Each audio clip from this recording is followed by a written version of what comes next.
Kodi Suni, electric Hamza, Thammanam Shaji, അല്ലെങ്കിൽ എന്താ പറയുക മുണ്ടക്കൽ ശേഖരൻ, അല്ലെങ്കിൽ കീലേലി അച്ചു എന്നൊക്കെ പറഞ്ഞ ഗുണ്ടകളെ നമുക്ക് പരിചയമുള്ളൂ. ഇതിലൊന്നും വരാത്ത, നിയമത്തിൻ്റെ കുരുക്കിൽപ്പെടാത്ത അല്ലെങ്കിൽ നിയമത്തിൻ്റെ പരിധിയിൽ വരാത്ത കുറേ ഗുണ്ടകൾ നമ്മളെ നാട്ടിലുണ്ട്. ഒരു സോഫ്റ്റ്വെയർ എഞ്ചിനീയർ മൾട്ടിനാഷണൽ കമ്പനിയിൽ വർക്ക് ചെയ്യുന്ന എൻ്റെ സുഹൃത്ത്, ബാംഗ്ലൂരിൽ വർക്ക് ചെയ്യുന്ന സുഹൃത്ത് ഒരു വിശ്വാസിയായിരുന്നു, ഒരു മുസ്ലാം മത വിശ്വാസിയായിരുന്ന സുഹൃത്തിന് വിശ്വാസം നഷ്ടപ്പെട്ടു. അദ്ദേഹം പള്ളിയിൽ പോകുന്നില്ല, ചടങ്ങുകളിൽ പങ്കെടുക്കുന്നില്ല, എല്ലാത്തൊന്നും വിട്ടുനിൽക്കുന്നു, നോമ്പെടുക്കുന്നില്ല.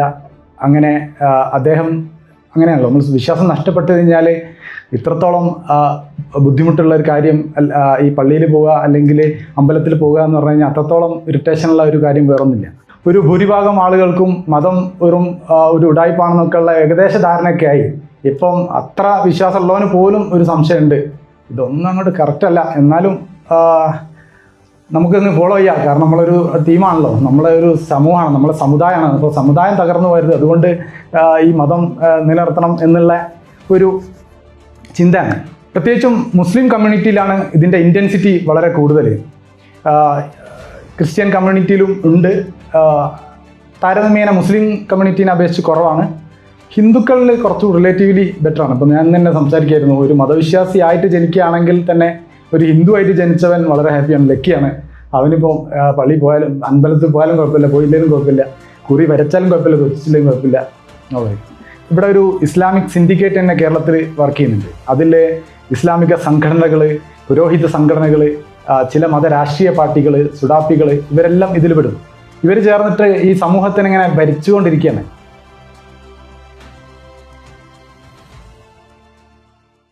എല്ലാവർക്കും നമസ്കാരം. ഒരിക്കൽ കൂടി ടൊറൻഷ്യ വേദിയിൽ സംസാരിക്കാൻ അവസരം തന്ന ഇതിൻ്റെ സംഘാടകരോട് ആദ്യമായി നന്ദി പറഞ്ഞുകൊണ്ട് ഞാൻ തുടങ്ങട്ടെ.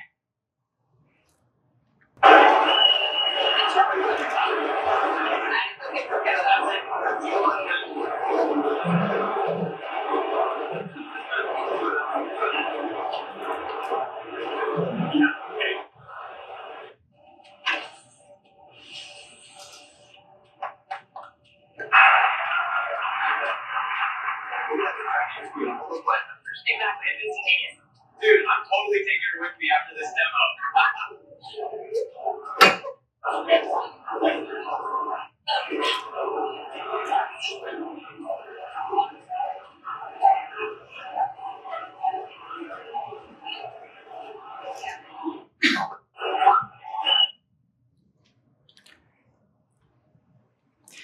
ഇപ്പം നമ്മൾ കണ്ട ഈ വീഡിയോ AI Expo 2026 പറഞ്ഞിട്ട് യൂട്യൂബിൽ പ്രചരിച്ച ഒരു വീഡിയോ ആണ്.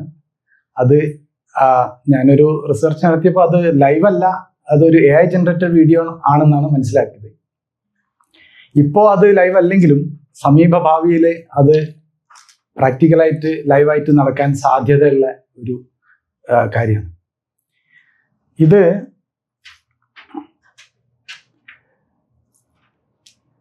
അതൊരു ഹ്യൂമനോയിഡിൻ്റെ ഫ്യൂച്ചറിനെ പറ്റിയുള്ള ഒരു കോൺസെപ്റ്റ് വീഡിയോ ആണ്. AI ആൻഡ് ഹ്യൂമനോയിഡ് നമ്മുടെ ജീവിതത്തിൽ ഭാവിയിൽ എന്തൊക്കെ മാറ്റങ്ങളാണ് ഉണ്ടാക്കാൻ പോകുന്നതെന്നുള്ളതിൻ്റെ ഒരു ചെറിയൊരു ചിത്രമാണിത്. അടുത്തൊരു വീഡിയോ ഞാൻ പ്ലേ ചെയ്യാം. is continuing to push humanoid robotics into territory that once felt impossible. In its latest Helix 02 demonstration, the company showed a humanoid robot cleaning and organizing a messy bedroom with a level of coordination that immediately caught attention across the technology world. Instead of simply picking up a single object or performing a scripted routine, the robot handled a complete room cleanup task while adapting to changing conditions in real time. The bedroom used in the demonstration looked like a realistic living space filled with clothing, pillows, toys, and scattered household items. Helix 02 was able to identify objects, decide where they belonged, and move around the room naturally while completing the task.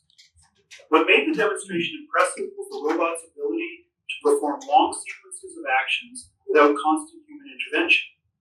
Figure says Helix 02 combines vision, reasoning, and full body movement into one neural system.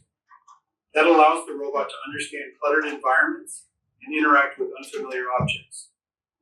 During the cleanup process, the humanoid bent down to grab items from the floor, adjusted its grip when needed, and placed objects in organized locations around the room. The company is clearly trying to show that humanoid robots are moving beyond factory-style demonstrations and into everyday household environments. Bedroom cleaning may sound simple for humans, but for robots it requires advanced spatial awareness, dexterity, memory, and decision-making. One of the biggest talking points surrounding Helix 02 is how smooth and natural the movements appear compared to earlier humanoid robots. The robot walks with more confidence, reacts quickly to obstacles, and performs tasks in a way that feels less mechanical.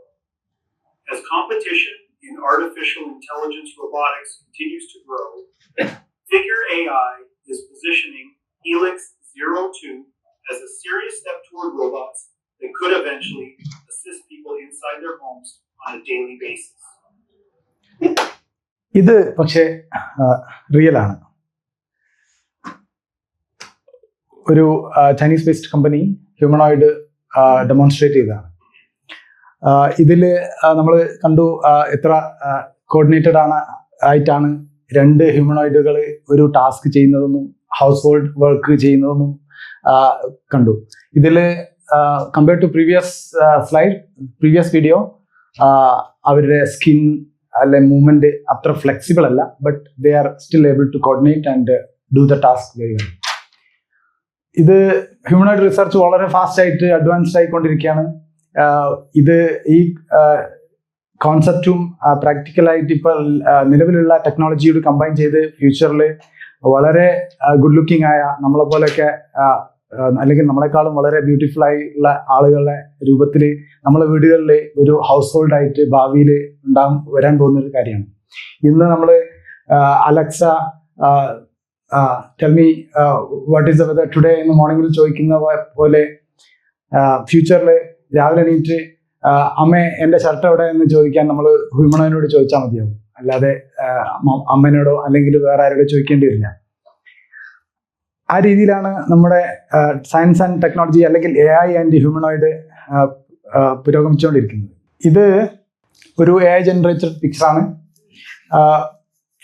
Nearest ഫ്യൂച്ചറിൽ may be 5 to 10 years ടൈമിൽ നമ്മുടെ വീടുകളിൽ kitchen work ചെയ്യാൻ ഒരുപക്ഷെ ഒരു humanoid ആയിരിക്കും ഉണ്ടാവുക. നമ്മൾ നാട്ടിലൊക്കെ ഇപ്പോൾ അച്ഛനമ്മമാരെ ഒറ്റയ്ക്കാണെങ്കിൽ ഒരു ആളെ നിർത്തുന്നതിന് പകരം നമുക്കൊരു ഹ്യൂമനോയിഡിനെ വാങ്ങിച്ച് ഇൻസ്റ്റാൾ ചെയ്താൽ മതിയാവും. നമുക്ക് കൂടുതൽ ട്രസ്റ്റബിൾ ആണ്, അതുപോലെ പറയുന്ന ജോലി എന്തും ചെയ്യും. അല്ലെങ്കിൽ കുറച്ച് മാസങ്ങൾ കഴിഞ്ഞിട്ട് ജോലി രാജിവെച്ച് പോകുന്ന പ്രശ്നം ഉണ്ടാവില്ല, വളരെ കൂളായിരിക്കും. മാത്രമല്ല നേരിട്ടും ഇൻസ്ട്രക്ഷൻ കൊടുക്കാൻ പറ്റും. ഫോണിൽ വിളിച്ചിട്ടും ഈ കാര്യം ചെയ്യൂ എന്ന് പറഞ്ഞു കഴിഞ്ഞാൽ ഓഫീസിൽ നമ്മളെ വർക്ക് കംപ്ലീറ്റ് ആകുന്നതിന് മുമ്പ് തന്നെ വിളിച്ച് ഇൻസ്ട്രക്ഷൻ കൊടുത്തു കഴിഞ്ഞാൽ വീട്ടിലെത്തുമ്പോഴേക്ക് നമ്മളെ ടാസ്ക് കംപ്ലീറ്റ് ആക്കിയിട്ടുണ്ടാവും. ഇത് കുറച്ച് മെക്കാനിക്കൽ ആയിട്ടാണ് ലുക്ക്, പക്ഷേ ഈ അതിൻ്റെ സ്കിന്നും മൂവ്മെന്റ് അപ്പിയറൻസ് കൂടുതൽ റിസർച്ച് നടന്നുകൊണ്ടിരിക്കുകയാണ്, അത് കൂടുതൽ മെച്ചപ്പെട്ടുകൊണ്ടിരിക്കുകയാണ്. ഇത് ഈ മെനയാന്ന് വന്ന ഒരു ന്യൂസാണ്. India workers are training AI robots to take their job. അപ്പോൾ നമ്മളെ ഇന്ത്യയിൽ നിന്നുള്ള ലേബേഴ്സിനെ അല്ലെങ്കിൽ ആളുകൾ ഇപ്പോൾ ഈ ഹൗസ് ഹോൾഡ് വർക്ക് ചെയ്യാനുള്ള AI റോബോട്ടുകളെ ഹ്യൂമനോയിഡ്സിനെ ട്രെയിൻ ചെയ്യാനുള്ള വീഡിയോസ് ക്യാപ്ചർ ചെയ്തുകൊണ്ടിരിക്കുകയാണ്. അവരതിൻ്റെ ജോലിയിൽ റിസർച്ച് ലാബിൽ ഇതിൻ്റെ പ്രോഗ്രസ് നടന്നുകൊണ്ടിരിക്കുകയാണ്. അടുത്തത് കൺസെപ്റ്റ് വീഡിയോ ആണ്, എങ്ങനെ ഒരു ബേബി സിറ്റിങ്ങിന് ഹ്യൂമനോയിഡിനെ ഉപയോഗപ്പെടുത്താമെന്നുള്ളത്.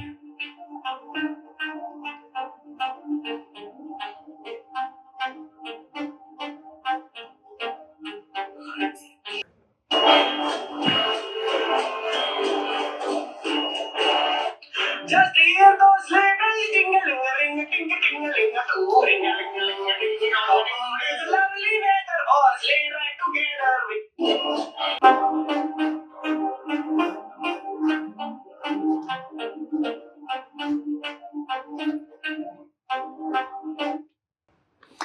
അപ്പോൾ ഹൗസ് ഹോൾഡ് മാത്രമല്ല, ബേസ് ബി സിറ്റിംഗ് മാത്രമല്ല, ഒരു ഗേൾഫ്രണ്ട് ആയിട്ടും ഹ്യൂമണായിട്ട് വരും. അപ്പോൾ ഭാവിയിൽ ഒരുപക്ഷെ ആളുകൾ ഒരു പാർട്ണറെ കണ്ടെത്തേണ്ടി വരുമോ എന്നുള്ള ഒരു ചോദ്യം തന്നെ അവിടെ നിലച്ച് നിൽക്കുന്നുണ്ട്. മാത്രമല്ല ഇതിൻ്റെ ഒരു ഗുണം, നമ്മൾ ഒരേ ഫേസിനെ ഡെയിലി കണ്ടോണ്ടിരിക്കണ്ട. ഒരാഴ്ച കഴിഞ്ഞിട്ട് ആ ഫേസ് മടുക്കുമ്പോൾ ആ സ്കിന്നങ്ങ് മാറ്റിയിട്ട് പുതിയ ഫേസ് ഇട്ട്, അപ്പോൾ ഇന്നൊരു നമുക്ക് ഒരു ഇതുപോലുള്ള ഒരു ഏഷ്യൻ ലുക്കാണ് ഇന്നത്തെ സ്കിന്നിനെങ്കിൽ നാളെ വന്നിട്ട് ഒരു ഈജിപ്ഷ്യൻ ലുക്കുള്ള സ്കിൻ എടുത്തിട്ട് കഴിഞ്ഞാൽ നമുക്കൊരു ഈജിപ്ഷ്യൻ ഗേൾഫ്രണ്ടിനെയാണ് കിട്ടുക. അപ്പൊ അങ്ങനെ കുറെ ജീവിതം വളരെ വ്യത്യസ്തമായിരിക്കും AI റോബോട്ട്സ് നമ്മുടെ വീടുകളിൽ എത്തുമ്പോൾ. അപ്പോ ലോകം ഇങ്ങനെയൊക്കെയാണ് മുന്നോട്ട് പോയിക്കൊണ്ടിരിക്കുന്നത്. അങ്ങനെ അപ്പോൾ അതിനെപ്പറ്റി ഒരു നല്ലൊരു പ്രസന്റേഷൻ, ഇത് എത്രത്തോളം നമ്മുടെ ജീവിതത്തെ മാറ്റിമറിക്കും എന്നുള്ള കാര്യത്തെക്കുറിച്ച് ഒരു പ്രസന്റേഷൻ ചെയ്യാനായിരുന്നു ഞാൻ ആദ്യം ഉദ്ദേശിച്ചിരുന്നത്.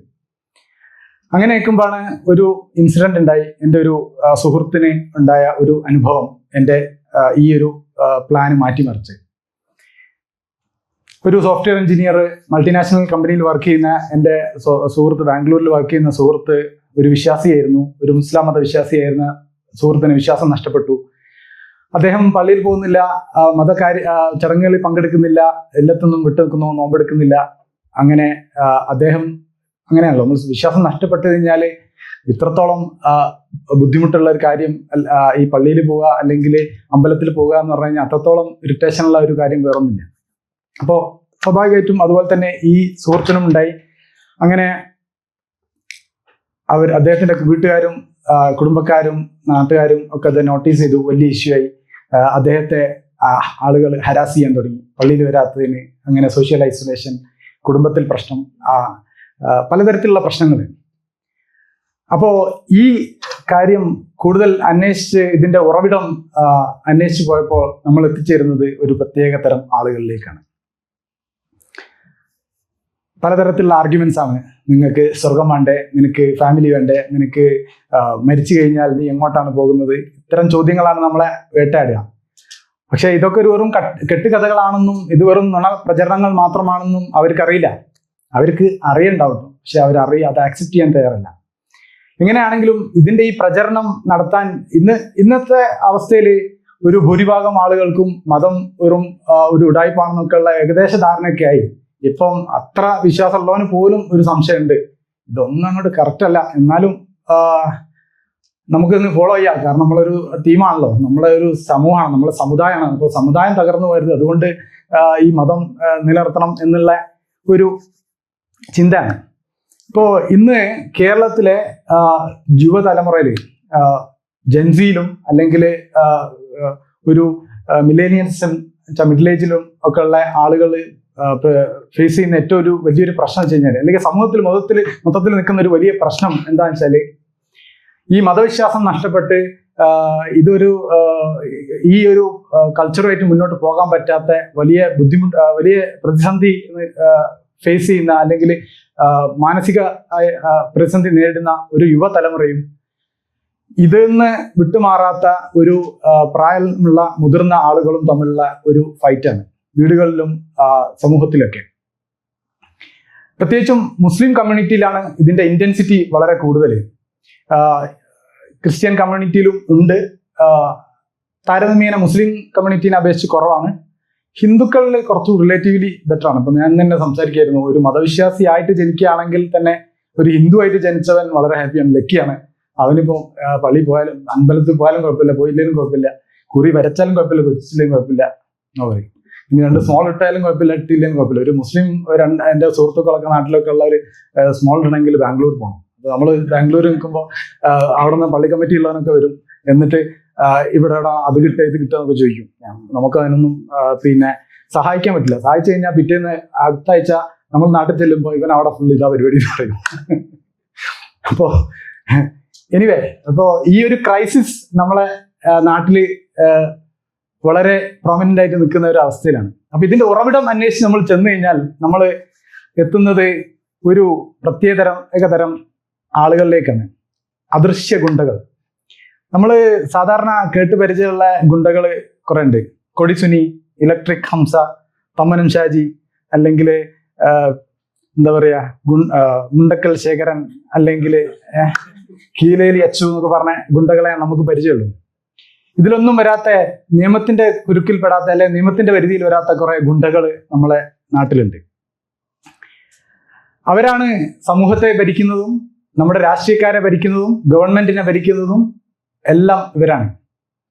ഇവർ പറയുന്നതിൻ്റെ അപ്പുറത്ത് ഒരു ഗുണ്ടയും പോവില്ല. ആ ഗുണ്ടകളെ കുറിച്ചാണ് നമ്മൾ ഇന്ന് സംസാരിക്കുന്നത്. ഇത് വ്യക്തികളിലേക്ക് മാത്രമല്ല, ഇത് രാഷ്ട്രീയക്കാര്, ഇത് അതുപോലെ പറഞ്ഞ ഗവൺമെന്റ് ഉദ്യോഗസ്ഥര്,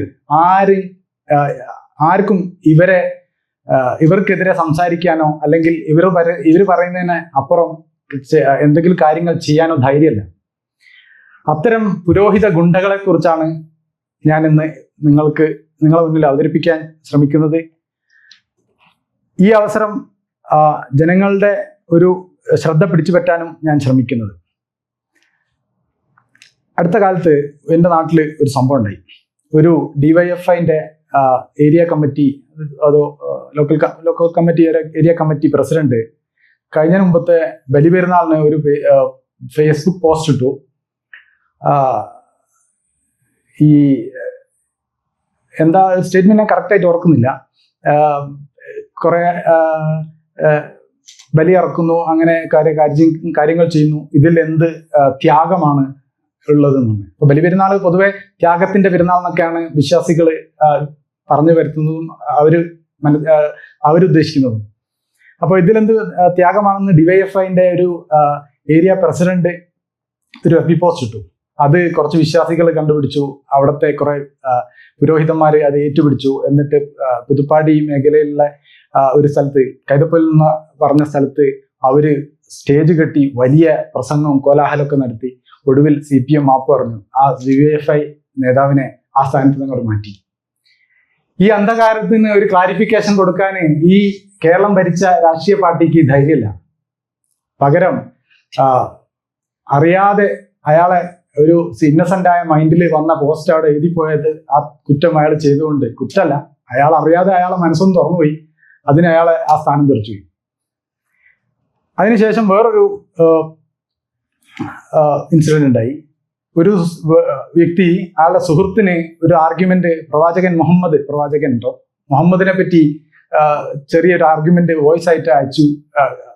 ഒരു കോൺവെർസേഷന്റെ ഇടയ്ക്ക് ഒരു ക്ലിപ്പിൽ കുറച്ച് ഹാർഷായിട്ടുള്ള രീതിയിലുള്ള ഒരു മറുപടി കൊടുത്തു. അത് ലീക്കായി ഭയങ്കര ഇഷ്യൂ ആയി. ആരൊക്കെ SDPIക്കാര്, ഈ മത സംഘടനകൾ എല്ലാവരും ഒത്തുകൂടി എന്നിട്ട് ഒരു കംപ്ലൈന്റ് കൊടുത്തു. പോലീസ് സ്റ്റേഷനിൽ പരാതി കൊടുത്തു. പരാതി കൊടുത്തതിന്റെ അടിസ്ഥാനത്തിൽ അയാൾ 3 ദിവസം റിമാൻഡ് ചെയ്യപ്പെട്ടു. അപ്പൊ ഇത് മുസ്ലിം കമ്മ്യൂണിറ്റിയിൽ ഇത് ഏറ്റവും കൂടുതലാണ്. ഇപ്പം പറഞ്ഞിരുന്നത്, ഇവിടെ ഒരു ഇസ്ലാമിക് സിൻഡിക്കേറ്റ് തന്നെ കേരളത്തിൽ വർക്ക് ചെയ്യുന്നുണ്ട്. അതിലെ ഇസ്ലാമിക സംഘടനകള്, പുരോഹിത സംഘടനകള്, ചില മത രാഷ്ട്രീയ പാർട്ടികള്, സുഡാപ്പികള്, ഇവരെല്ലാം ഇതിൽ പെടും. ഇവർ ചേർന്നിട്ട് ഈ സമൂഹത്തിന് ഇങ്ങനെ ഭരിച്ചുകൊണ്ടിരിക്കുകയാണ്, അല്ലെങ്കിൽ പിടിച്ചു മുറുക്കിക്കൊണ്ടിരിക്കുകയാണ്. മുക്കും മൂലയും ഇവർ കീഴടക്കി കഴിഞ്ഞു. അപ്പൊ അവരെ നമ്മൾ തുറന്നു കാട്ടിയില്ലെങ്കിലുള്ള ഭവിഷ്യത്തിനെ കുറിച്ച് നമുക്ക് പരിശോധിക്കാം. ഇവർ ചെയ്യുന്ന കാര്യങ്ങൾ എന്ന് പറഞ്ഞാൽ, ചെറുപ്പക്കാര് ഇപ്പൊ പള്ളിയായിട്ടൊന്നും ബന്ധമില്ല, ഒരു സ്വതന്ത്ര ചിന്തയിലൊക്കെ ആണെങ്കിൽ അവന്മാരെ കല്യാണം മുടക്കുക, അല്ലെങ്കിൽ ഒരു പെൺകുട്ടി ഉണ്ടെങ്കിൽ ആ പെൺകുട്ടിന്റെ പിതാവോ മാതാവോ പാരന്റ്സ് കുടുംബക്കാര് ഇങ്ങനെ മതമായിട്ട് അറ്റാച്ച്ഡ് അല്ലെങ്കിൽ ആ കുട്ടീന്റെ കല്യാണം മുടക്കുക, അല്ലെങ്കിൽ ആ മകനാണെങ്കിൽ മകന്റെ കല്യാണം മുടക്കുക. ഇതൊക്കെ ഉള്ള ഇൻസിഡന്റ് ആണ്. എനിക്ക് നേരിട്ട് അനുഭവമുള്ള നമ്മളെ ഫ്രണ്ട്സ് ഫേസ് ചെയ്ത പ്രശ്നങ്ങൾ അതൊക്കെ. ഇത്തരം അദൃശ്യ ഗുണ്ടകളാണ് നുണപ്രചാര ഗുണ്ടകൾ അഥവാ നുകണ്ഠകൾ. നമ്മളെ ഡിക്ഷണറിയിൽ ഇല്ലാത്ത പദം എന്നാണ് പറഞ്ഞത്.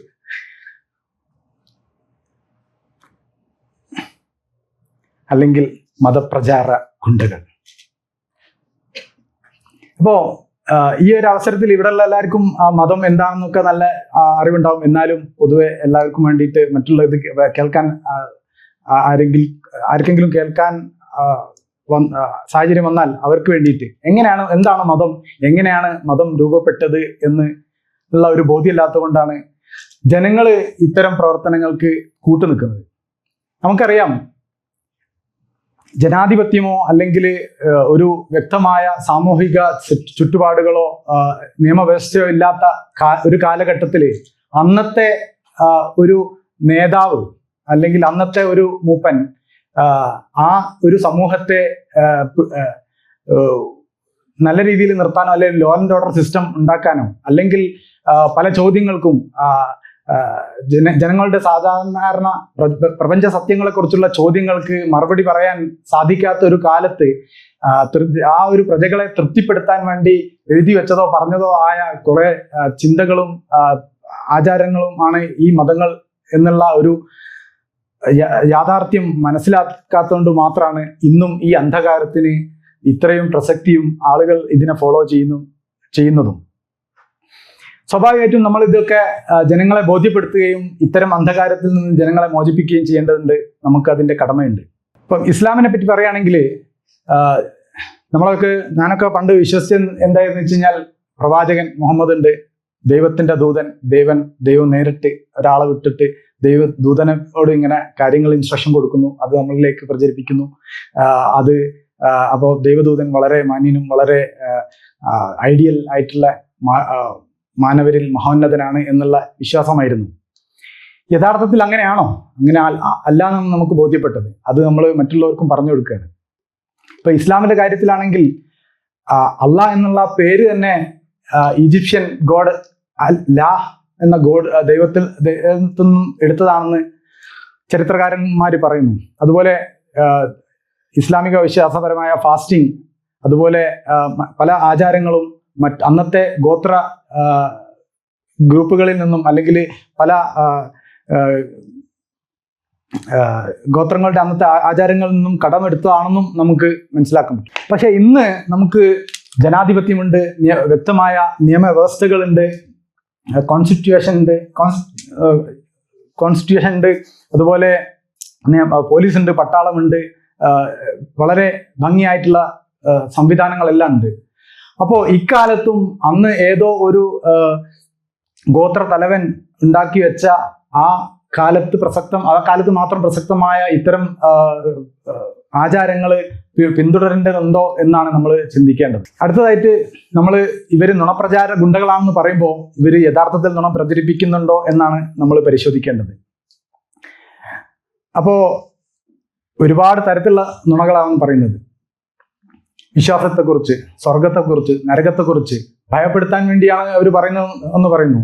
ഭയപ്പെടുത്താൻ വേണ്ടി ഇങ്ങനെ പറയുമ്പോൾ ഇതിന്റെ ഹിസ്റ്ററി മുമ്പും പിൻപും ആളുകൾ പരിശോധിക്കുമ്പോൾ നമുക്ക് ബോധ്യമാകും ഇത് വെറും കെട്ടുകഥകൾ മാത്രമാണെന്ന്. അപ്പോൾ അങ്ങനെ ബോധ്യപ്പെട്ട് കഴിഞ്ഞാൽ പിന്നെ വീണ്ടും ആ പ്രചരണം തുടരുന്നതിൽ ഒരു പ്രസക്തിയില്ല. ശരിക്കും പറഞ്ഞു കഴിഞ്ഞാൽ നുണ പറയുന്നത് ഇന്ത്യൻ ശിക്ഷാ നിയമപ്രകാരം തെറ്റാണ്. പക്ഷെ അത് ഒരു മതത്തിന്റെ ലാബലിൽ ഒരു നുണ പറഞ്ഞു കഴിഞ്ഞാൽ അതിന് തെറ്റില്ല. അത് നമുക്ക് ചോദ്യം ചെയ്യാൻ പറ്റില്ല, നമുക്ക് കേസ് കൊടുക്കാൻ പറ്റില്ല. അപ്പോൾ ഇതിനെപ്പറ്റി ഡീറ്റെയിൽ ആയിട്ട് ഒരു മതം എത്രത്തോളം വലിയ നുണയാണെന്ന് ഡീറ്റെയിൽ ആയിട്ട് ഞാൻ ഇവിടെ പറയാൻ നിന്ന് കഴിഞ്ഞാൽ 2 മണിക്കൂർ സമയം തന്നാലും തീരില്ല. പകരം ഇതിനെപ്പറ്റി ഡീറ്റെയിൽ ആയിട്ടുള്ള ഒരു വീഡിയോ തന്നെ നമ്മളെ യൂട്യൂബിൽ കിടക്കുന്നുണ്ട്.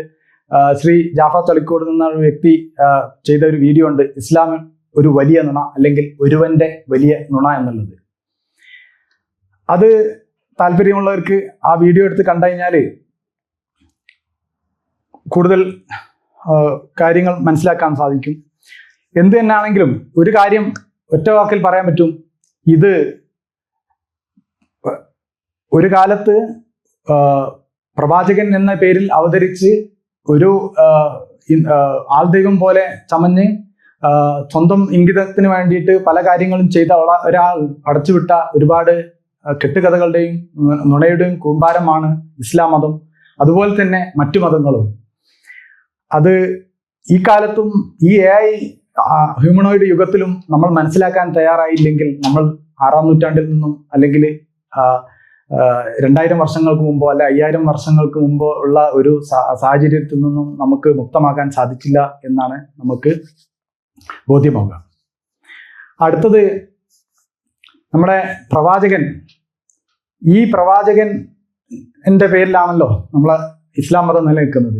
പ്രവാചകൻ ഒരു ദൈവദൂതനാണെന്നാണ് ഇവർ പറയുന്നത്. യഥാർത്ഥത്തിൽ പ്രവാചകനാണോ അതോ ഗോത്ര നേതാവാണോ എന്ന് നമ്മൾ പരിശോധിക്കണം. ലോകത്ത് ഇതുവരെ ഒരു മനുഷ്യനും പ്രവാചകനായിട്ടോ ദൈവദൂതനായിട്ടോ ജനിച്ചിട്ടില്ല എന്നുള്ളതാണ് സത്യം. എന്നെയും നിങ്ങളെ പോലെ എല്ലാവരും സാധാരണ ജനങ്ങൾ മാത്രമാണ്, സാധാരണ മനുഷ്യൻ മാത്രമാണ്. ഇപ്പം പ്രവാചകൻ എന്ന് പറയുന്ന ഇപ്പം ഇസ്ലാം മതത്തിനെ പറ്റി കൂടുതലായിട്ട് നമ്മൾ എംഫസൈസ് ചെയ്യുകയാണെങ്കിൽ, എന്തുകൊണ്ട് ഞാനിത് പറയുന്നത് വെച്ചാൽ, ഞാനൊരു ഇസ്ലാം മതത്തിൽ ജനിച്ചു വളർന്ന ആളാണ്. മാത്രമല്ല ഇന്നത്തെ സാഹചര്യത്തിൽ കേരളത്തിൽ ഇസ്ലാം മതം വിട്ട ആളുകളാണ് ഏറ്റവും കൂടുതൽ ബുദ്ധിമുട്ട് സഹിക്കുന്നത്. അല്ലെങ്കിൽ ഇസ്ലാം മതത്തിൽ നിന്ന് പുറത്തു കിടക്കാനാണ് ആളുകൾ ഏറ്റവും കൂടുതൽ സ്ട്രഗിൾ ചെയ്യുന്നത്. മറ്റൊരു തരത്തിൽ പറഞ്ഞു കഴിഞ്ഞാൽ ഇസ്ലാം മതത്തിൻ്റെ ആചാരങ്ങളോ അല്ലെങ്കിൽ ഇസ്ലാം മതത്തിൻ്റെ റെസ്ട്രിക്ഷൻസ് ആണ് സമൂഹത്തിനെയും കൂടുതലായിട്ട് ബാധിക്കുന്നത്. അല്ലെങ്കിൽ കൂടുതൽ വ്യക്തികളെ റാഡിക്കലൈസ് ചെയ്യുന്നതും ഈ ഇസ്ലാം മതമാണ്. അതുകൊണ്ട് തന്നെയാണ് ഞാൻ ഈ ഇസ്ലാം മതത്തിനെ കൂടുതലായിട്ട് എംഫസൈസ് ചെയ്യുന്നത്. പ്രവാചകൻ മുഹമ്മദ് വളരെ മാനവരിൽ മഹോന്നതനാണെന്നാണ് വിശ്വാസം. അങ്ങനെയാണ് പ്രചരണം. യഥാർത്ഥത്തിൽ അതാണോ അങ്ങനെയാണോ ഒന്നുകൂടി ഞാനൊന്ന് ചെറുതായിട്ടൊന്ന് സൂചിപ്പിക്കാൻ ആഗ്രഹിക്കുകയാണ്. മുഹമ്മദിന്റെ ഒരുപാട് വീക്ക്നെസ്സുകൾ ഉണ്ടായിരുന്നു. അതിൽപ്പെട്ട 1-2 കാര്യങ്ങൾ മാത്രം ഞാൻ പറയാം. നമ്മൾ മദ്രസയിലൊക്കെ പഠിച്ചത് 11 ഭാര്യമാരുണ്ടായിരുന്നു, പിന്നെ കുറെ യുദ്ധങ്ങൾ ചെയ്ത് ജയിച്ചു, ഇസ്ലാം മതം അല്ലെങ്കിൽ നല്ല സത്യവിശ്വാസം പ്രചരിപ്പിച്ചു, ലോകത്തിനും അറേബ്യൻ ജനതക്കും ഒക്കെ വലിയ മാതൃകയായിരുന്നു. യഥാർത്ഥത്തിൽ മുഹമ്മദിന് 11 ഭാര്യമാരും 16 അടിമ സ്ത്രീകളും 17 ശരീരം സ്വയം ദാനം ചെയ്ത സ്ത്രീകളും ആയിട്ട് ആകെ 44 സ്ത്രീകളുമായിട്ട് ആൾക്ക് ബന്ധമുണ്ടായിരുന്നു. അടിമകളെ ഭോഗിക്കാൻ അന്നത്തെ ഒരു സംസ്കാരം അനുസരിച്ച് അടിമകൾ എന്ന് പറഞ്ഞാൽ, സ്ത്രീ അടിമകൾ എന്ന് പറഞ്ഞു കഴിഞ്ഞാൽ ആ അടിമയുടെ ഉടമയ്ക്ക് ആ സ്ത്രീകളെ ഭോഗിക്കാനും അദ്ദേഹത്തിന്റെ ഇംഗിതങ്ങൾക്ക് വേണ്ടി ഉപയോഗിക്കാനുള്ളതാണ്. അതുപോലെ ശരീരം ദാനം ചെയ്യുക എന്ന് പറഞ്ഞു കഴിഞ്ഞാൽ അയാൾക്ക് ഇഷ്ടമുള്ള സമയത്ത് അയാൾക്ക് ഇഷ്ടമുള്ള കാര്യങ്ങൾ ചെയ്യിക്കാൻ വേണ്ടിയിട്ടുള്ള ഒരു കാര്യത്തിന് വേണ്ടിയാണ് ഉപയോഗപ്പെടുത്തിയിരുന്നത്. ഇത് ഞാൻ വെറുതെ പറയുന്നതല്ല. ഇത് KV സയ്യിദ് മുഹമ്മദ് എന്ന ഒരു വ്യക്തി സന്മാർഗവും സാമൂഹിക നീതിയും ഇസ്ലാമിൽ എന്ന പുസ്തകത്തിൽ വിവരിച്ച കാര്യങ്ങളാണ് ഇത് ഞാൻ പറയുന്നത്. പിന്നെ നമുക്ക് കേൾക്കാൻ പറ്റും വലിയ വലിയ യുദ്ധങ്ങൾ, നീതിക്ക് വേണ്ടിയുള്ള യുദ്ധങ്ങൾ എന്നാണ് അത് അവര് പ്രചരിപ്പിക്കുന്നത്. പക്ഷേ ഈ യുദ്ധങ്ങളെല്ലാം കൊള്ളയടിക്കാൻ വേണ്ടിയും മറ്റുള്ളവന്റെ സ്വത്ത് കൈക്കലാക്കാൻ വേണ്ടിയിട്ടും അല്ലെങ്കിൽ കൂടുതൽ ഏരിയ പിടിച്ചെടുക്കാൻ വേണ്ടിയിട്ടും നടത്തിയ യുദ്ധങ്ങളാണെന്ന് നമുക്ക് മനസ്സിലാക്കാൻ പറ്റും. അതുപോലെ അദ്ദേഹത്തിന്റെ ഈ മിറാക്കിൾ ശക്തി അല്ലെങ്കിൽ ദൈവദൂതനാണെന്ന് തെളിയിക്കാൻ വേണ്ടിയിട്ട് കുറെ നുണപ്രചരണങ്ങൾ നടത്തി. അതിൽപ്പെട്ട ഒരു നുണയാണ് ചന്ദ്രനെ പിളർത്തി എന്നുള്ളത്. ഇപ്പൊ അടുത്ത് തന്നെ നമ്മൾ 1-2 വീഡിയോ കണ്ടു. കേരളത്തിലെ ഒരു വലിയ യൂട്യൂബർ ചന്ദ്രനെ പിളർത്തി നിങ്ങൾ വിശ്വസിക്കുന്നുണ്ടോ? ഡോക്ടറാണ് പോലും വളരെ കോൺഫിഡൻ്റ് ആയിട്ട് ഞാൻ വിശ്വസിക്കുന്നുണ്ട്. ഒരു മുഹമ്മദ് മെഹദി എന്ന് പറയുന്ന ഒരു UK ബേസ്ഡ് ജേർണലിസ്റ്റ് ഉണ്ട്, മെഹദി ഹസൻ. അദ്ദേഹത്തോടുള്ള ചോദിക്കുന്ന ഒരു വീഡിയോ കണ്ടു. ആൾ വളരെ കോൺഫിഡൻ്റ് ആയിട്ട് ഐ ബിലീവ് ഇറ്റ്. ഞാൻ നേരത്തെ പറഞ്ഞല്ലോ, ഈ പ്രപഞ്ച സത്യങ്ങളെക്കുറിച്ചുള്ള ചോദ്യങ്ങൾക്ക് മറുപടി പറയാൻ സാധിക്കാതെ വന്നപ്പോൾ അവരുടെ പ്രജകളെ തൃപ്തിപ്പെടുത്താൻ വേണ്ടി പറഞ്ഞ ചില കഥകളാണ് പിന്നീട് വിശ്വാസങ്ങളായി പരിണമിച്ചതും അത് നുണകളായിട്ട് പ്രചരിപ്പിച്ചുകൊണ്ടിരിക്കുന്നതും. അതിൽപ്പെട്ട ഒരു കാര്യമാണ്, ഒരിക്കൽ മുഹമ്മദിനോട് അദ്ദേഹത്തിന്റെ ഡിസൈപ്പിൾ ചോദിച്ചു, പ്രവാചകരെ, ഈ സൂര്യൻ അസ്തമിക്കുമ്പോൾ എന്താ ചെയ്യുന്നത്, എങ്ങോട്ടാ പോകുന്നത്? അപ്പോ അന്നത്തെ അറിവനുസരിച്ച് സൂര്യൻ അസ്തമിച്ചു കഴിഞ്ഞാൽ ഇത് ഭൂമി ഉരുണ്ടതാണെന്നുള്ള അറിവ് അദ്ദേഹത്തിന് ഉണ്ടായിരുന്നില്ല. അതുകൊണ്ട് അദ്ദേഹം പറഞ്ഞു, സൂര്യൻ അസ്തമിച്ചിങ്ങനെ അർഷിന്റെ ചോട്ടിലേക്ക്, അർഷിൽ നിന്ന് പറഞ്ഞാൽ എന്താ, ഞാൻ വിചാരിച്ചു മരമാണോ ചളിക്കുണ്ടോ എന്നൊക്കെ പല ഒപ്പീനിയൻസ് ഉണ്ട്. അതിലേക്ക് പോയിക്കൊണ്ടിരിക്കുകയാണ്. അപ്പോ രാവിലെ ദൈവം പറയും, സൂര്യനെ എണീറ്റ് വാ, വീണ്ടും എന്നിട്ട് ഉദിച്ചു വരൂ, എന്നിട്ട് വെളിച്ചം നൽകൂ സമൂഹത്തിന്, വീണ്ടും വൈകുന്നേരം ആകുമ്പോൾ ചളിക്കുണ്ടിലേക്ക് വീണ്ടും പോകുമെന്ന് പറഞ്ഞു.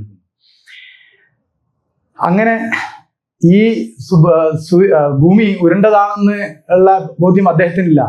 അങ്ങനെയാണെങ്കിൽ അദ്ദേഹം ഒരു ദൈവദൂതനായിരുന്നെങ്കിൽ ദൈവം പറഞ്ഞു കൊടുക്കണ്ടായിരുന്നോ, മുഹമ്മദെ, ഒരു 1000 വർഷം കഴിയുമ്പോൾ അല്ല 500 വർഷം കഴിയുമ്പോൾ മനുഷ്യൻ ഭൂമി ഉരുണ്ടതാണെന്ന് കണ്ടുപിടിക്കും. അപ്പോ നീ ഇങ്ങനെ പറഞ്ഞു കഴിഞ്ഞാൽ അന്ന് നീ പറഞ്ഞത് നുണയാണെന്ന് അവര് പ്രചരിപ്പിക്കും.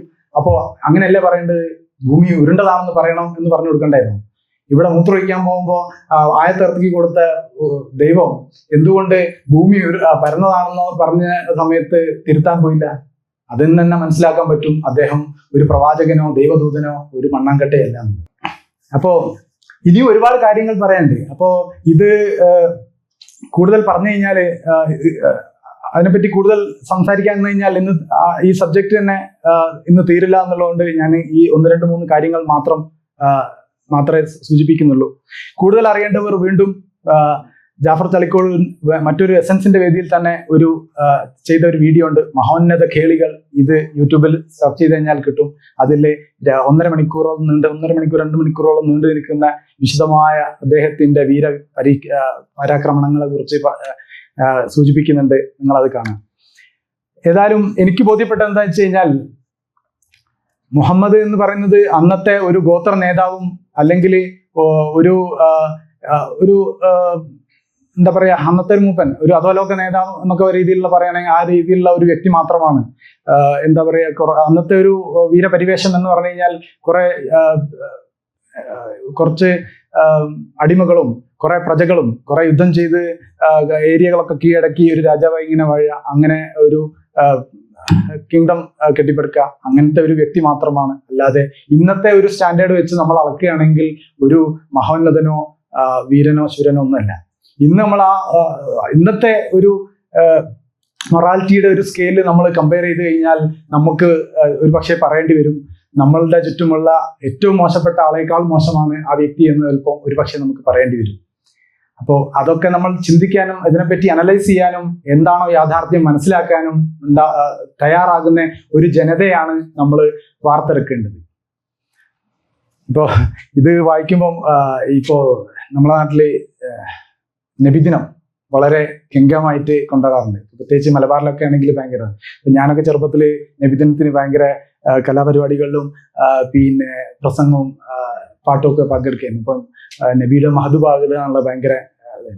അപ്പോൾ ഇന്നത്തെ അവസ്ഥയിൽ ഇത് കേൾക്കുമ്പോൾ ഭയങ്കര ഒരു കോമഡി ആയിട്ട് തോന്നുന്നു. ഇപ്പൊ നമ്മൾ പലപ്പോഴും ഇലക്ഷൻ പ്രചരണത്തിനൊക്കെ പല സ്ഥാനാർത്ഥികളെയും സ്റ്റേജിലിരുത്തി പലപ്പോഴും പറയേണ്ടായിരുന്നല്ലോ, പ്രസംഗങ്ങൾ പറയാറുണ്ടല്ലോ.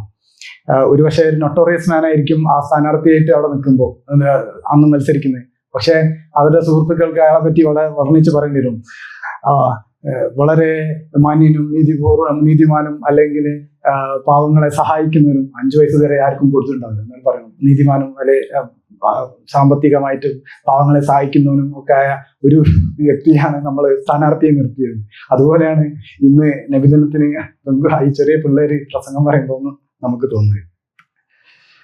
ഇനി യുദ്ധങ്ങളെ പറ്റി പറഞ്ഞു. അതൊക്കെ ഈ യുദ്ധങ്ങൾ പലതും ഒരുപാട് യുദ്ധങ്ങൾ വെറും കൊള്ള മാത്രമായിരുന്നു. മറ്റുള്ളവരുടെ സ്വത്ത് കൈക്കലാക്കാനുള്ള ഒരു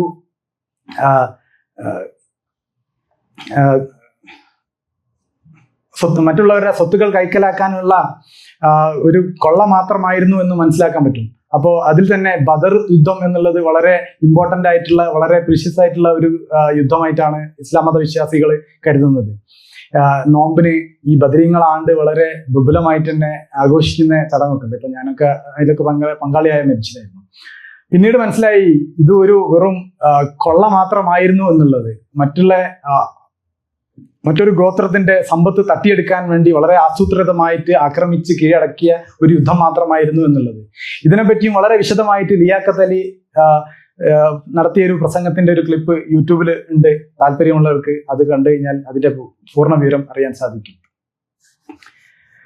പിന്നെ ഇതൊക്കെയാണ് ഈ ഇവര് നമ്മുടെ നുകണ്ടകൾ നടത്തുന്ന നുണപ്രചരണങ്ങൾ. ഇതിന്റെ കൂടുതൽ കാര്യങ്ങൾ പ്രവാചകന്റെ മുടി മുക്കിയ വെള്ളം മുക്കുന്ന കുറെ ആൾക്കാർ, പിന്നെ അതിന്റെ ഒരു മുഖ്യ ആളാണ് നമ്മളെ ഈ ചിത്രത്തിൽ കാണുന്നത്. അദ്ദേഹം പറഞ്ഞൊരു സ്റ്റേറ്റ്മെന്റ് ആണിത്: woman should not be let loose as it will spell doom for society. We said this in the past, reiterate it now and will continue to say in the future too. ഇത് Indian എക്സ്പ്രസ്സിൽ വന്നൊരു ന്യൂസാണ്. ഇദ്ദേഹത്തിന്റെ കയ്യിലാണ് ഒരു പ്രവാചകന്റെ മുടിയുണ്ട് എന്ന് അവകാശപ്പെടുന്നതും ആ മുടി മുക്കിയിട്ട് ഏതൊരു പ്രത്യേക ദിവസം ഒരു വലിയ ടാങ്കിൽ മുക്കിയിട്ട് ആ വെള്ളം ഒരുപാട് കുപ്പിയിലാക്കി വിറ്റ് പൈസ ഉണ്ടാക്കുന്നുണ്ട്. അപ്പോൾ ഇപ്പൊ അടുത്ത് അദ്ദേഹം ഒരു സ്റ്റേറ്റ്മെന്റ് കേട്ടു, ഈ മുടിന്റെ നീളം 1/2 സെന്റിമീറ്റർ കൂടിയിട്ടുണ്ട്. അപ്പോ അതൊക്കെ എല്ലാവരും കേട്ടപ്പോൾ തന്നെ അല്ലാഹു അക്ബർ കുറെ കൂടി. അപ്പോൾ വിശ്വാസികൾക്ക് അത്ര ബുദ്ധിയുള്ളതെന്ന് ഇയാൾക്കറിയാം. അതുകൊണ്ട് തന്നെ അയാൾ എന്ത് പറഞ്ഞു കഴിഞ്ഞാലും ഇവർ വിശ്വസിക്കും. ഇപ്പം എൻ്റെ സംശയം അതൊന്നുമല്ല. ഈ മുടി യഥാർത്ഥ മുടിയാണെന്നും പ്രവാചകന്റെ മുടിയാണെന്നും അത് ഡ്യൂപ്ലിക്കേറ്റ് ആണോ അതോ വേറെ ഏതോ ഫേക്ക് ആണെന്നൊക്കെ അവകാശപ്പെടുന്ന കുറെ കോൺട്രവേഴ്സിയൊക്കെ നടക്കുന്നുണ്ട്. എൻ്റെ സംശയം അതൊന്നുമില്ല. ഇത് ഏത് ഭാഗത്തുള്ള മുടിയാണെന്നുള്ളതാണ് എൻ്റെ സംശയം. മുഖ്യ വെള്ളമാണോ കുടിക്കുന്നത്? അപ്പോ ഇത് നമ്മളെ ഇന്ത്യൻ ശിക്ഷാ നിയമത്തിലുള്ള ഇതാണ്. if your lie is made with the dishonest interest to deceive someone out of money, property or valuable security, it is considered the crime of cheating. പക്ഷേ നമ്മൾ അടിയിൽ XYZ മതം എന്നെഴുതി കഴിഞ്ഞാൽ നിങ്ങൾ രക്ഷപ്പെട്ടു. നിങ്ങൾക്ക് എന്ത് നുണയും പറയാം. അപ്പോൾ ഇനി ഇതാണ് നുണകളുടെ ഒരു സീരീസ്. അതിൻ്റെ ഒരു സമ്മറിയാണ്, സീരീസ് അല്ല. അപ്പോൾ ഇനി ഇവർ ഗുണ്ടായിസം നടത്തുന്നുണ്ടോ എന്നുള്ളതാണ്. ഗുണ്ടായിസത്തിന്റെ സമ്മറി ആദ്യം ഞാൻ പറഞ്ഞു കഴിഞ്ഞു. നമ്മുടെ നാട്ടിലെ ഒരു വ്യക്തിയോ ഒരു സംഘടനയോ ഒരു രാഷ്ട്രീയ പാർട്ടിയോ ഗവൺമെന്റോ ഉദ്യോഗസ്ഥനോ ഈ മത ഗുണ്ടകളുടെ മേലെ പോവില്ല. അതിന്റെ ചെറിയൊരു ഉദാഹരണം ഈ അടുത്ത് കഴിഞ്ഞ സീസണിൽ നിങ്ങളൊക്കെ കണ്ടുണ്ടാവും ഈ വീഡിയോ. ഒരു 2 പെൺകുട്ടികൾ മാത്രമുള്ള ഒരു ഉമ്മ അവരെ വളരെ ബുദ്ധിമുട്ടായിട്ടാണെന്ന് തോന്നുന്നു അവരുടെ ചെറുപ്പത്തിൽ വീട്ടുജോലിയൊക്കെ ചെയ്താണ് വളർത്തിയെന്നൊക്കെ അങ്ങനെ ഒരു സ്റ്റോറി ഉണ്ട്. എനിവേ അവര് മണാലിയിൽ ഉമ്മനെ കൊണ്ട് മണാലിയിൽ ടൂർ പോയി. ഉമ്മ വളരെ ഹാപ്പി ആയിട്ടൊരു റീലുണ്ടാക്കി ഇൻസ്റ്റയിൽ പോസ്റ്റ് ചെയ്തു. അപ്പോൾ ആ പ്രവാചകൻ ആ സ്ത്രീയെ വളരെ മോശമായിട്ട് അബ്യൂസ് ചെയ്യും. വളരെ നിങ്ങളെല്ലാവരും കേട്ടിട്ടുണ്ടാവും. അപ്പോൾ ഗുണ്ടായിസം എന്ന് പറഞ്ഞു കഴിഞ്ഞാൽ ആളുകളെ ഫിസിക്കലി അറ്റാക്ക് ചെയ്യൽ മാത്രമല്ല, മോറലി ആൻഡ് സോഷ്യലി അറ്റാക്ക് ചെയ്യലും ഒരു ഗുണ്ടായിസാണ്. അത്തരം ഗുണ്ടകളാണ് ഈ നമ്മൾ പറയുന്ന ഗുണ്ടകൾ. അവരെ നമുക്ക് നിയമത്തിന്റെ പരിധിയിൽ പെരുത്താൻ പറ്റില്ല. നമ്മുടെ ഇന്ത്യൻ ശിക്ഷാ നിയമം പ്രകാരം അല്ലെങ്കിൽ ഇന്റർനാഷണൽ ശിക്ഷാ നിയമം പ്രകാരം ഇത്തരം ഗുണ്ടകളെ ശിക്ഷിക്കാനുള്ള നിയമം ഇപ്പോൾ നിലവിലില്ല. അപ്പോൾ ഇവര് ചെയ്യുന്ന കാര്യമാണ് ഒരു പെരുമാറ്റച്ചട്ടം, അവരുടേതായ ഒരു പെരുമാറ്റച്ചട്ടം അവതരിപ്പിക്കുന്നു. അതിന്റെ ആ പെരുമാറ്റച്ചട്ടത്തിനനുസരിച്ച് ജീവിക്കാത്ത ആളുകളെയൊക്കെ അവര് അബ്യൂസ് ചെയ്യും. അത് അവരുടെ റൈറ്റ് ആയിട്ട് അവർ കാണുന്നു. ആ രീതിയിൽ അവരുടെ ഗുണ്ടാ പവർ അവർ ഉപയോഗപ്പെടുത്തുകയാണ്. ഇപ്പം എൻ്റെ നാട്ടിൽ ഇപ്പം ഈ മതമായിട്ടൊന്നും അത്ര അറ്റാച്ച്ഡ് ആയിട്ട് ഇല്ലാത്ത കുറെ ലിബറൽ ആൾക്കാരുണ്ട്. പ്രത്യേകിച്ച് ഈ കമ്മ്യൂണിസ്റ്റ് പാർട്ടിയിലൊക്കെ ഉള്ള ആളുകൾ, CPM-ലോ അല്ലെങ്കിൽ RMPI എന്ന് പറഞ്ഞ ഒരു പാർട്ടിയൊക്കെ ഉണ്ട്, അറിയാലോ. അവര് പള്ളിയും പള്ളി കമ്മിറ്റിയും ഒന്നായിട്ടൊന്നും അത്ര അറ്റാച്ച്ഡ് ആയിരിക്കില്ല. അവര് വളരെ മാന്യമായിട്ട് ജീവിക്കും, ജോലിക്ക് പോകുന്നു, അവര് വരുമാനം ഉണ്ടാക്കുന്നു, കുടുംബം പോറ്റുന്നു, അവരെ പാർട്ടി പ്രവർത്തനം നടത്തുന്നു. പക്ഷെ ഇവരുടെ മുമ്പിൽ ഇവരൊരു സെക്കൻഡ് ക്ലാസ് സിറ്റിസനാണ്. അവരെ പള്ളിയിൽ വരാത്തവരെ വളരെ മോശമായി ചിത്രീകരിക്കുന്നു, അവര് ഒന്നിനും കൊള്ളാത്ത ആൾക്കാരായി ചെയ്യുന്നു. അതേസമയം ഗൾഫിൽ പോയിട്ടോ അല്ലെങ്കിൽ വേറെ എന്തെങ്കിലും തട്ടിപ്പും വെട്ടിപ്പൊക്കെ നടത്തി കുറച്ച് പൈസ ഒക്കെ ഉണ്ടാക്കി കുറച്ച് പ്രായമാകുമ്പോൾ ഒരു സോഷ്യൽ സ്റ്റാറ്റസ് കിട്ടാൻ വേണ്ടിയിട്ട് നല്ലൊരു വെള്ളക്കുപ്പായം എടുത്തിടും. എന്നിട്ട് പള്ളി കമ്മിറ്റിയിൽ ചേരും. എന്നിട്ട് വളരെ മാന്യനായിട്ട് അവിടുത്തെ ശുചിയായി നടക്കും. ഇവരെ സംബന്ധിച്ചിടത്തോളം ഇത്തരം തലകുത്തി മറിയുന്ന ആൾക്കാരാണ് മാന്യന്മാര് അല്ലെങ്കിൽ നല്ല ആൾക്കാർ. ഈ മാന്യമായി ജീവിക്കുന്ന ഇത്തരം കമ്മ്യൂണിസ്റ്റ് പാർട്ടിയിലെയും അല്ലെങ്കിൽ വിശ്വാസമില്ലാത്തവനുള്ളവനൊക്കെ ആയിട്ട് നടക്കുന്ന പള്ളിയായിട്ട് ബന്ധമില്ലാത്ത അവരെ മാന്യമായി വ്യക്തിപരമായി ജീവിക്കുന്ന ആൾക്കാരെ വളരെ ഒരു സെക്കൻഡ് ക്ലാസ് സിറ്റിസൺ ആയിട്ട് മോശമായിട്ടാണ് അവർ ചിത്രീകരിക്കുക. പിന്നെ ഇവർ കളക്റ്റീവായിട്ട് ചെയ്യുന്ന ഗുണ്ടായിസങ്ങൾ പറഞ്ഞാൽ നമ്മളിപ്പോൾ ഒരു സ്കൂൾ ടൈം നമ്മൾ കേരളത്തിൽ മാത്രമേ ഉണ്ടാവുള്ളൂ 10 മണിക്ക് സ്കൂള് തുടങ്ങുന്നത്. ലോകത്ത് എവിടെ പോയി കഴിഞ്ഞാലും 8 മണിക്കോ അതിന് മുമ്പോ സ്കൂൾ ടൈം തുടങ്ങും, സ്കൂൾ സ്റ്റാർട്ട് ചെയ്യും. നമ്മളെ നാട്ടിൽ മാത്രമാണ് 10 മണിക്ക്. അപ്പോൾ ഈ സ്കൂൾ ടൈം മാറ്റണം എന്നുള്ള ഒരു ചർച്ച തുടങ്ങുമ്പോഴേക്ക് തന്നെ ഒരു സംഘമായിട്ട് ചാടി വീഴും. അത് പറ്റില്ല, നമ്മളെ മദ്രസ പഠനം ആകെ മുടങ്ങും, ഇവിടെ എല്ലാം ആകാശം പൊളിഞ്ഞു പോകും, ആൾക്കാർ എല്ലാവരും മൊറാലിറ്റി ഒക്കെ നഷ്ടപ്പെട്ട് പിള്ളേരൊക്കെ വൈതെറ്റി നാശമായിട്ട് ഫുള്ള് മോശമായി നടക്കും. അങ്ങനെയാണെങ്കിൽ മദ്രസയിൽ പോയിട്ടുള്ള ആളുകാരൊക്കെ നല്ല രീതിയിലായിരുന്നു നടക്കെങ്കിൽ മുസ്ലിം പേരുള്ള ഒറ്റൊരുത്തനും ഒരു ക്രൈമിലും ഉൾപ്പെടാൻ പാടില്ല. ജനസംഖ്യ പ്രൊപ്പോർഷൻ അനുസരിച്ച് എല്ലാ ക്രൈമിലും പ്രൊപ്പോർഷനായിട്ടോ അതിൽ കൂടുതലായിട്ടോ അങ്ങനത്തെ ആൾക്കാരുണ്ട്. അപ്പോൾ ഇതിന് പ്രത്യേകിച്ച് കാര്യമൊന്നുമില്ല എന്നുള്ള മനസ്സിലായില്ലേ. ഇപ്പം അടുത്ത യൂണിഫോം ചേഞ്ചിങ് നമ്മളെ ഗവൺമെന്റ് കുറച്ച് ഒരു വർഷം 2 വർഷം മുമ്പ് ഗവൺമെന്റ് യൂണിഫോം പുതിയ ജനറൽ ന്യൂട്രൽ യൂണിഫോം ധരിപ്പിച്ചപ്പോൾ അവിടെയും വന്നു ഈ ഗുണ്ടകൾ. അതുപോലെ ജൂംബ ഡാൻസിന്റെ കാര്യത്തിൽ വന്നു. ഇപ്പൊ ലേറ്റസ്റ്റ് ആയിട്ട് ഒരു MLA നിലവിലേക്ക് കൊടുത്തിയപ്പോൾ ഉള്ള കൺട്രോസിങ് കേട്ടില്ലേ?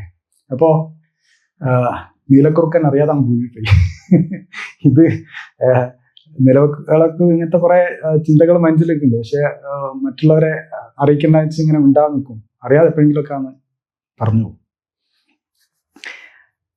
എന്ന് വിചാരിച്ച് നമ്മളെ ക്രിസ്ത്യൻ കമ്മ്യൂണിറ്റിയോ അല്ലെങ്കിൽ മറ്റുള്ളവർ അത്ര പുറകിലൊന്നുമില്ല കേട്ടോ, തൊട്ടടുത്തിന് കട്ടക്കിനുണ്ട്.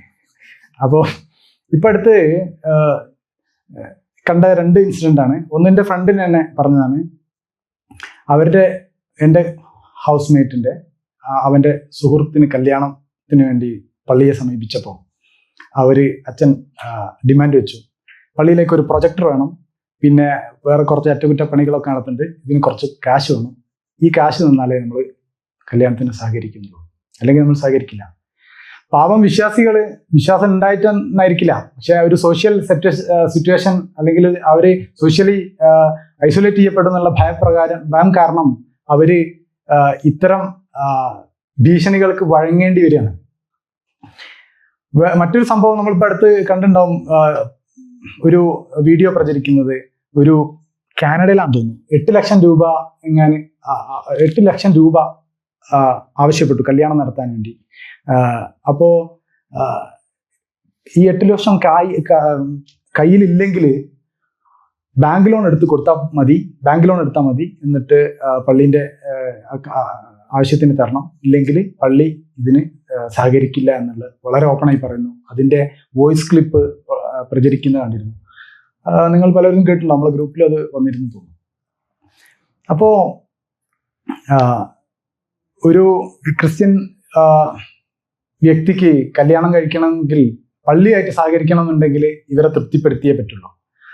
അപ്പോൾ ഒരു വ്യക്തിക്ക് തീരുമാനിച്ചിട്ട് കാര്യമില്ല, അദ്ദേഹത്തിന്റെ കുടുംബക്കാരും അതിന് അംഗീകരിക്കും. അപ്പം പള്ളിയിൽ നിന്ന് നടത്തണ്ട, നമുക്ക് രജിസ്റ്റർ മാരേജ് നടത്തിയാൽ പോരെ എന്നുള്ള ഒരു രീതിയിൽ പോയി കഴിഞ്ഞാൽ അദ്ദേഹത്തിന്റെ കുടുംബം സഹകരിക്കേണ്ടി വരും, അല്ലെങ്കിൽ ആളുടെ പാർട്ട്ണറിന്റെ കുടുംബവും വ്യക്തിയും കുടുംബവും അതിന് സഹകരിക്കേണ്ടി വരും. നിലവിലെ അവസ്ഥയിൽ ഇത് ഭയങ്കര ടഫാണ്. അപ്പോൾ ഇവരുടെ ഈ ഭീഷണിക്ക് വഴങ്ങേണ്ടി വരികയാണ്.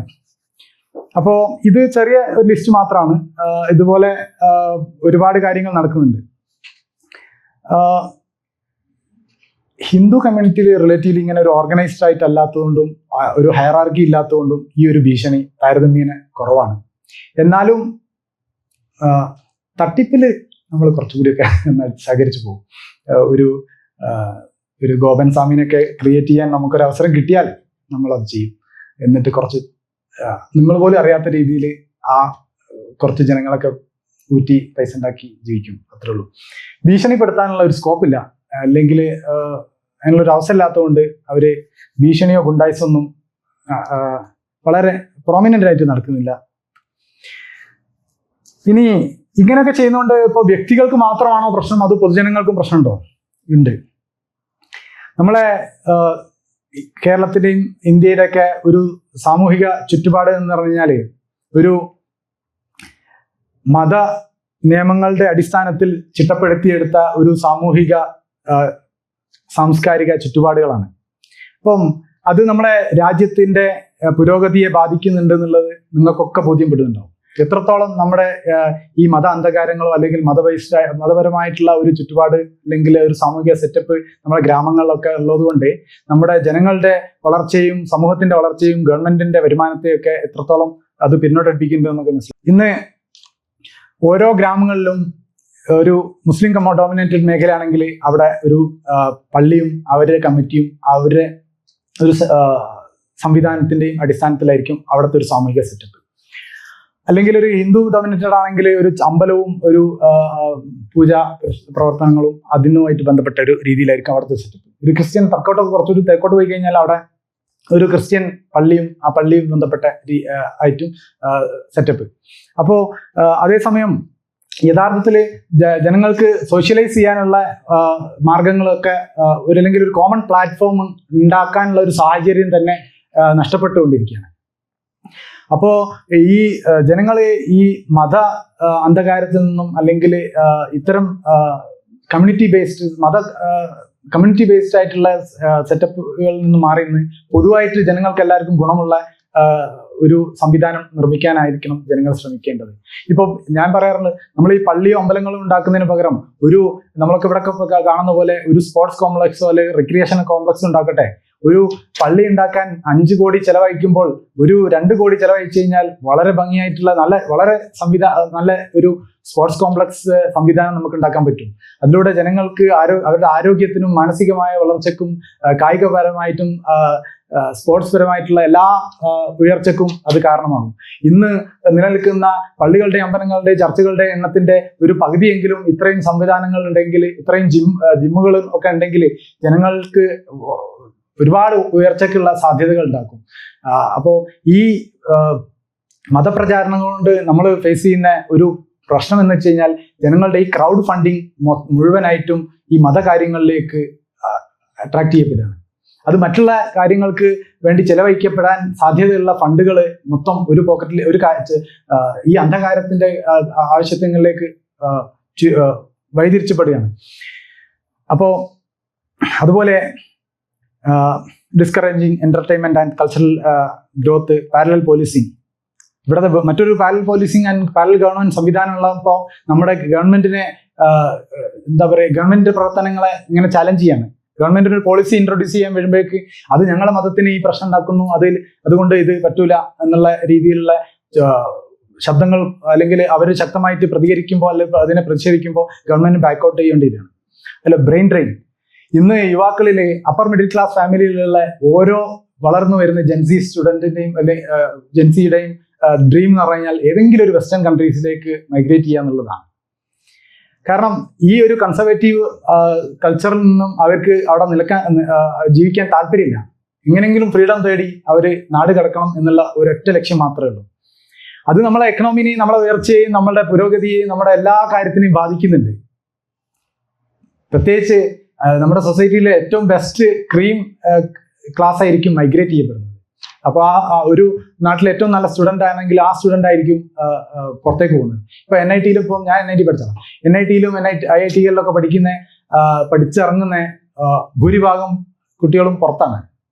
അവർ 1-2 വർഷം എക്സ്പീരിയൻസ് കുറേ ആൾക്കാർ കോഴ്സ് കഴിഞ്ഞ ഉടനെ തന്നെ MSc-ന് വേണ്ടിയിട്ട് പുറത്തേക്ക് പോകുന്നു, അല്ലെങ്കിൽ 1-2 വർഷം കഴിഞ്ഞ് അവർ പുറത്തു പോകുന്നു. അപ്പോൾ സമയം അതിക്രമിച്ചുകൊണ്ട് ഞാൻ വളരെ ചുരുക്കുകയാണ്. ഇവരൊക്കെ നമ്മൾ ഭയക്കേണ്ടതുണ്ടോ എന്നുള്ളതാണ് ചോദ്യം. നമുക്ക് പക്ഷെ ഭയമാണ്, ജനങ്ങൾക്ക് ഭയമാണ്. ഈ ഭയമാണ് അവർ നമ്മളെ ചൂഷണം ചെയ്യുന്നതും നമ്മളെ അടക്കി നിർത്തിയിട്ട് അവരുടെ താല്പര്യങ്ങൾ നേടിയെടുക്കുന്നതും അന്ധകാരത്തിൽ ജനങ്ങളെ ഇങ്ങനെ തളച്ചിടുന്നതും. പക്ഷെ ഈ ഭയവുമായിട്ട് നമ്മൾ ഇങ്ങനെ മുന്നോട്ട് പോയി കഴിഞ്ഞാൽ നമുക്ക് ഒരിക്കലും മുക്തമാകാൻ പറ്റില്ല എന്നുള്ള ഒരു യാഥാർത്ഥ്യം കൂടി നമ്മൾ മനസ്സിലാക്കേണ്ടതുണ്ട്. ഇപ്പോൾ ഒറ്റ കാര്യം കൂടി പറയാം. നമുക്കറിയാം, most talented individuals goes to IIT, IIMs and similar top-tier institutions. The next group tend to pursue engineering, law and related professions and collaborate with above and enrich the country. People who couldn't build the career join politics and serve people. Finally, the people with the least merit choose to become priest and rule all of them. ഇതാണ് exactly നമ്മുടെ നാട്ടിൽ നടക്കുന്നത്. എന്തുകൊണ്ട് ഇവരെ തുറന്നു കാട്ടണമെന്ന് ഞാൻ പറഞ്ഞു കഴിഞ്ഞു. വിശ്വാസികൾ ചൂഷണം ചെയ്യപ്പെട്ടുകൊണ്ടിരിക്കുകയാണ്. വിശ്വാസത്തിന്റെ മറപിടിച്ച് ജനങ്ങളെ പറ്റി ജീവിക്കുന്ന ഒരു കൊള്ള സംഘങ്ങൾ വളർന്നുകൊണ്ടിരിക്കുകയാണ്. സ്വർഗം പ്രതീക്ഷിച്ച് ഒരു മാസം പട്ടിണി കിടക്കുന്ന കുട്ടികളും മുതിർന്നവരും. എൻ്റെ ഉമ്മ അല്ലെങ്കിൽ എൻ്റെ കുടുംബക്കാരെ ഒക്കെ ഇപ്പോഴും നോമ്പെടുക്കുന്നത് ഈ പൊള്ളത്തരം, ഈ വെറും കെട്ടുകഥയും നുണപ്രചരണം വിശ്വസിച്ചിട്ട് നാളെ സ്വർഗം കിട്ടുമെന്ന് പ്രതീക്ഷിച്ചിട്ട് ഒരു മാസം പട്ടിണി കിടക്കുകയാണ്. അവരെയൊക്കെ മോചിപ്പിക്കേണ്ടതുണ്ട്. നമ്മുടെയൊക്കെ കൂട്ടരുത്തരാത്തമാണ്, എൻ്റെ മാത്രമല്ല നിങ്ങളുടെയും കൂടിയാണ്. വൻതുക മത അന്ധകാരങ്ങൾക്ക് വേണ്ടിയാണ് ഇവർ ചെലവഴിക്കുന്നത്. നമ്മുടെ സഹോദരി സഹോദരന്മാരെ ഈ അന്ധകാരത്തിൽ നിന്ന് നമ്മൾ മോചിപ്പിക്കേണ്ടതുണ്ട്. അതിന് നമ്മൾ ശക്തി പകരേണ്ടതുണ്ട്. നമ്മൾ ഉറക്കെ വിളിച്ചു പറയേണ്ടതുണ്ട്. വിദേശത്ത് ജീവിക്കുന്ന നമ്മൾ ഭയപ്പെടുന്നുണ്ടോ?